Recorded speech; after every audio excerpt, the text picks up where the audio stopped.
اینجا ما داریم در واقع آرماتور و اسکلت اصلی کاراکترمون رو میسازیم.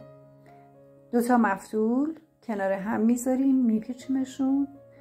احتیاج به چسب داریم، احتیاج به دم باریک و الیاف و خود سیم مفتول. سیم ها رو به هم میپیچیم و اندازه هاشون رو تنظیم میکنیم. اضافه ها رو با انبردست و یا سیمچین کوتاهش میکنیم، یک اندازه میکنیم.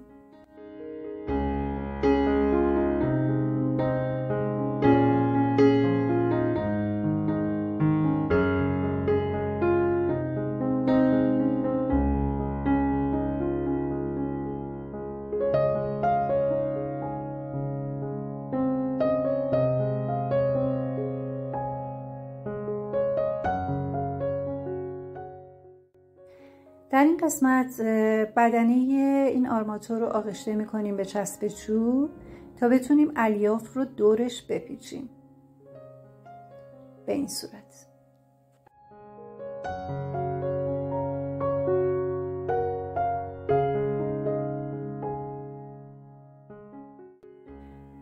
در واقع الیافمون با چسب چوب فیکس میشه و رو بدنه حرکت نمیکنه و راحت میتونیم کارمون رو ادامه بدیم. باقی قسمت‌های دیگر رو هم به همین شکل چسب چوب میزنیم و الیاف رو میپیچیم.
در این قسمت پاهای مقداری اندازه هاش با هم متفاوت بود. پای کاراکترمون دوباره تنظیمش کردم و یه قسمت اضافهش رو کوتاه کردم.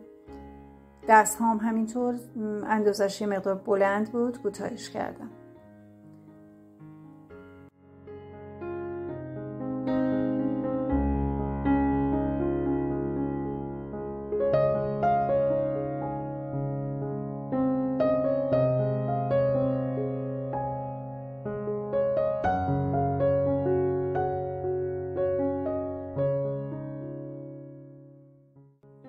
الان میرسیم به قسمت کف دست و انگشتان.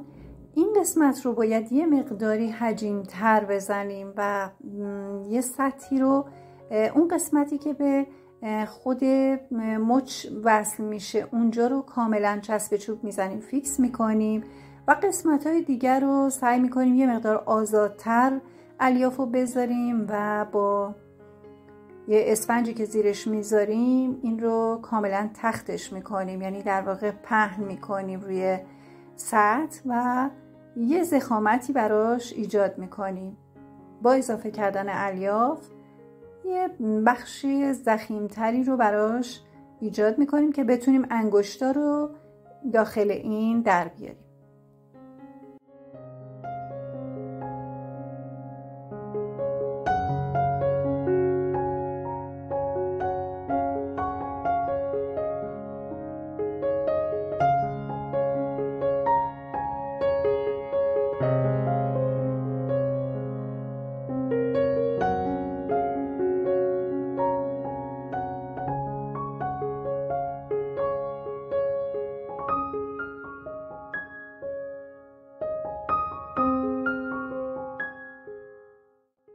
قسمت پشت دستم همینطور الیاف رو اضافه میکنیم تا هم مستحکمتر بشه، همون قسمت اتصالش به مچ بهتر بشه و بعداً جدا نشه.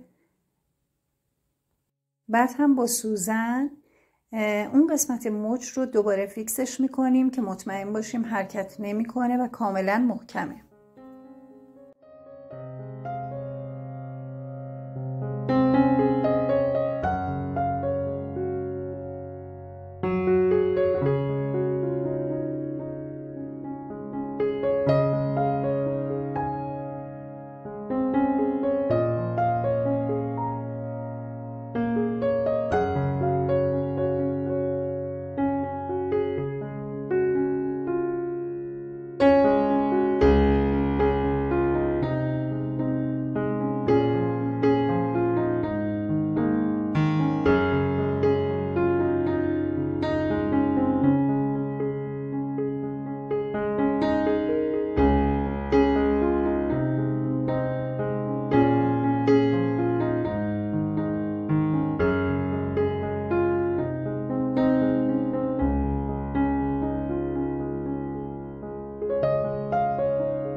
قسمت پا رو هم به همین شکل عمل میکنیم، یعنی اون قسمت مچ پا کاملا باید فیکس بشه و باقی رو حجیم تر میپیچیم دورش الیاف رو که بتونیم فرم بدیم و کفش و پا در بیاریم از داخل این.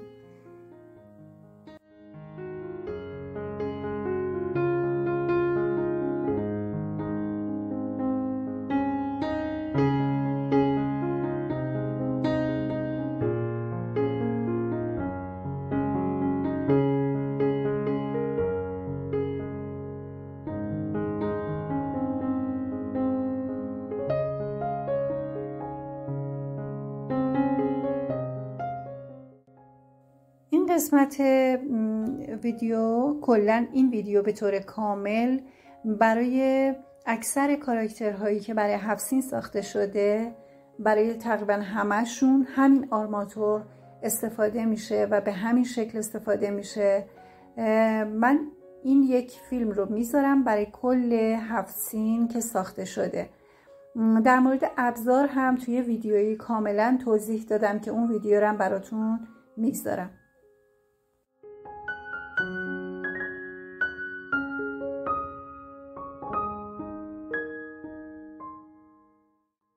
در اینجا سعی میکنیم که انگشتا رو در بیاریم، اینجوری با قیچی در واقع انگشتا در میاد، قیچی میخوره، حالا تو بعدن سر جای خودشون فیکس میشه. هم میتونیم 5 تا انگشت در بیاریم، چون فانتزیه میتونیم 3 تا 4 تا هم انگشت براش بذاریم. حالا دیگه اون سلیقه‌ای شما با توجه به کاراکتری که خودتون میسازید میتونید انگشتاشو و دستشو طراحی بکنید.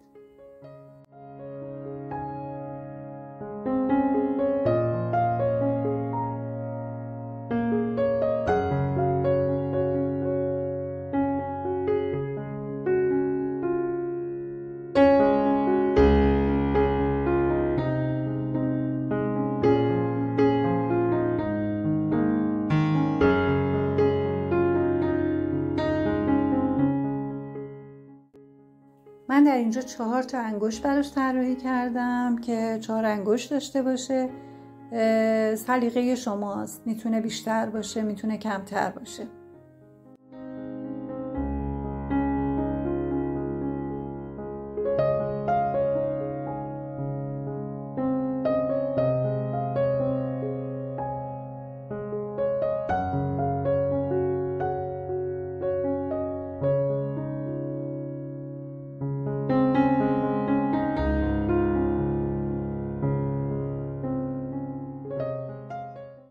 سعی میکنیم الیاف رو بپیچونیم تو دستمون، حالت لوله مانند بپیچونیم که راحت‌تر فرم بگیره و سوزن خوریش بهتر باشه. یعنی وقتی که فشرده میشه راحت‌تر سوزن میخوره و شکل میگیره.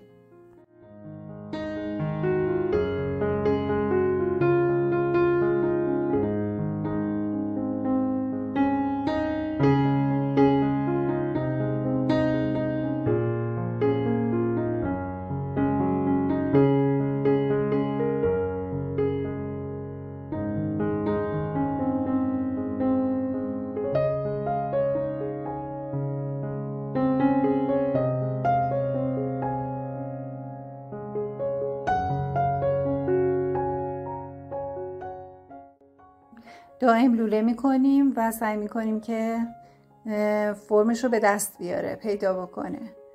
سر انگشت ها رو هم سوزن میزنیم که قشنگ جمع بشن، فرم بگیرن.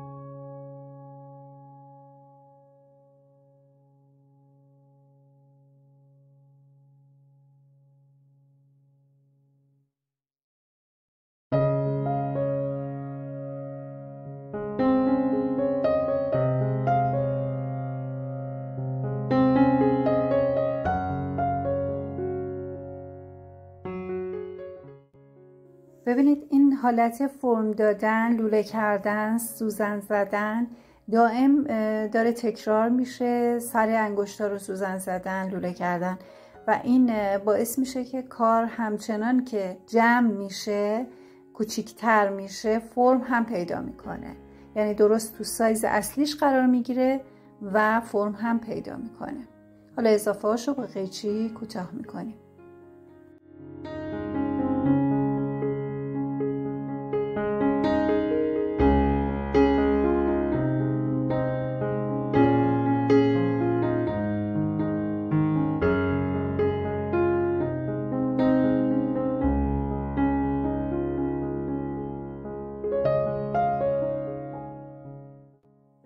موفق باشین دوستان عزیز.